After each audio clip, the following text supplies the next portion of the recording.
How you doing? Welcome to the Science of Golf Performance. My name is Chris.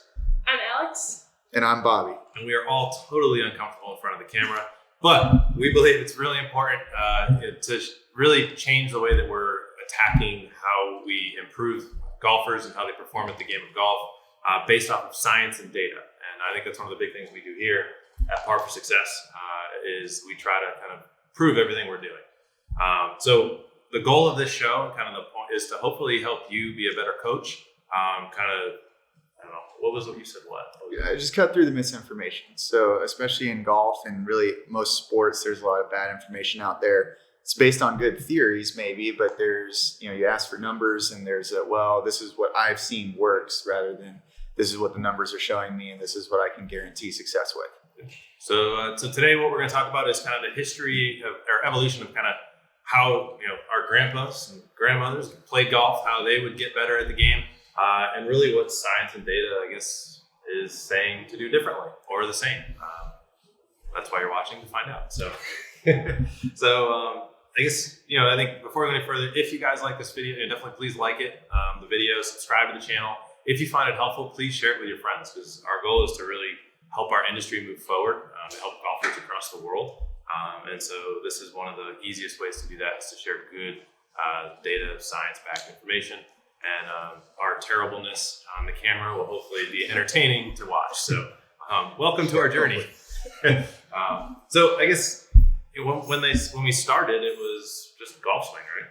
Yeah. You really don't need anything else to get better at golf than just swing the golf club, right? Similar to baseball, right? All you got to do is hit more balls or throw more pitches, things like that. The more you swing, the better you get at it. Yeah. So I think if you guys have read Hogan's five laws, that's kind of one of the first instructional books. So instruction was really one of the first elements to getting better at the game of golf. Yeah. And certainly a lot of data around it, right? So like attack angle, launch angle, club speed, which there are other ways to influence that as well, which we'll talk about. But just technically working a lot on the way that the golfer swings. Alex, you played basketball. How good would you be at the game of basketball if you only shot free throws? Never did anything else, just shot free throws. How well are you going to play in the game? Probably get really good at free throws, but actually getting to the line might be a little more difficult. So it's pretty ridiculous, right? That we sit on the driving range and tell someone to hit and wonder why they suck when they go play. Yeah. So I think that's one of the big issues in the technical world that good instructors kind of are moving away from is don't just hit balls in the range. Let's make situationally randomized practice. Let's get on the golf course, those sorts of things. Mm-hmm. So obviously a lot of change in that side of the game in terms of improvement. What about mobility? Well, so I think the first step into trying to improve golf was, all right, we can get a bigger and better swing if we're more flexible, right? So you've probably seen tons of articles that are talking about yoga for golfers or best stretches that you can do for golfers. You sit at a desk all day. Here are 5 easy moves that you can do to improve your flexibility. And people are now obsessed with, well, how much can I stretch? How much more range of motion can I get to get deeper in my backswing? Or especially get into the same positions that the pros are getting into, right?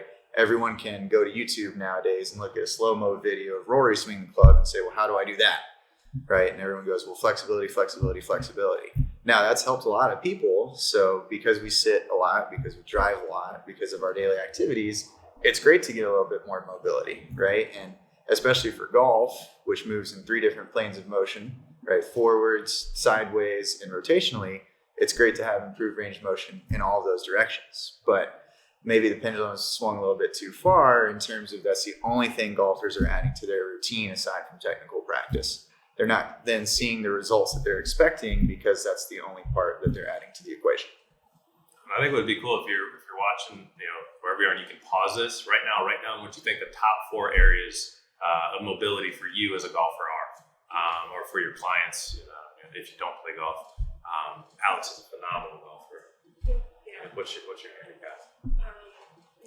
1. Do you even know if that's good No. or not? So Alex is a great example of you can be a great strength coach and really help a lot of golfers even if you don't play the game. So whatever it is, pause the video, write down what your top 4 things are, and we'll be back in a minute.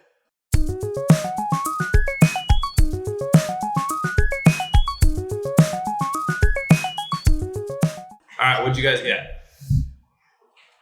You guys know? I was hoping you guys would know. Yeah. So what are your top 4? So I would start with my neck mobility. So what does that look like? If you want to see it real. Well, I So, think watching it was now, right? Also the ability to get good range from side to side. And then I'll go to my shoulders next. Obviously, that's a huge one that we see. That most people know. Go down to my hips, check that out. And also my ability to rotate at my thoracic spine. Where's your thoracic spine, Alex? Thoracic spine is from the middle of my upper back down the mid back, top of the low back. Perfect. So, and Bobby, I know we're collecting a lot of data on this sort of mobility stuff. What are we tending to see with the golfers based on age in terms of those areas? Yeah, absolutely. So one of the big things is not all mobility is created equally, right? So if you are a 55 plus guy watching this show, which is one of our big client bases, your flexibility and your mobility might not look like our high school ladies who are playing competitively. So for each of our different golfers, we want to have different metrics as to what your mobility and your flexibility looks like. There's 2 ends of the spectrum, really. There's too little and then there's too much. And so always chasing more in a lot of cases doesn't do well for either of those groups. So we'll definitely get into that this season with the show in terms of specifics and those sorts of things. So, and as Bobby said, we kind of seen like my grandpa was all go to the golf course, smoke cigar, drink some beer. That's how you have to get better at golf. Then this whole movement of mobility came in, and this pendulum swung way over mobility. And then we went to the strength side, which thankfully we have a national level power lifter here. So talk about that. Kind of what have you seen in social and just in talking with people in the industry in terms of like what should golfers be doing for strength? Yeah, coming into the golf performance world, and especially people who are coming from the golf fitness world, see it as, a lot of the mobility is ingrained in their minds. Like, they do want to get that flexibility and that mobility. But for most of them, it's like, what point do you continue to work that? Like, are they still trying to increase it over a certain amount of time? But they kind of forget about everything else. And you can only get so far in swing speed and everything else in the golf swing with that. So I think getting into the more golf performance world of things, strength becomes more of a base for all of that. You have the ability to stabilize those stability muscles, your core muscles.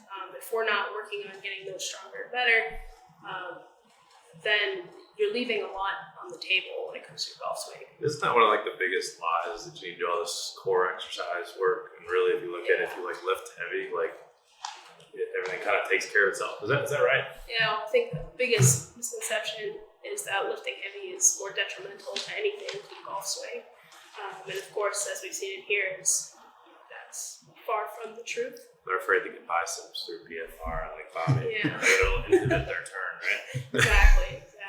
And strength will not inhibit mobility so much, which I think that's one of the biggest misconceptions. When people think that they're going to get so tight lifting so much that they're going to lose the mobility that they work so hard on. Yeah. I think that's one of the biggest things you're going to see with your, with your athletes is like day after, I feel so tight. Oh my gosh, this is bad. I think there's just tons of education that we can do for that too.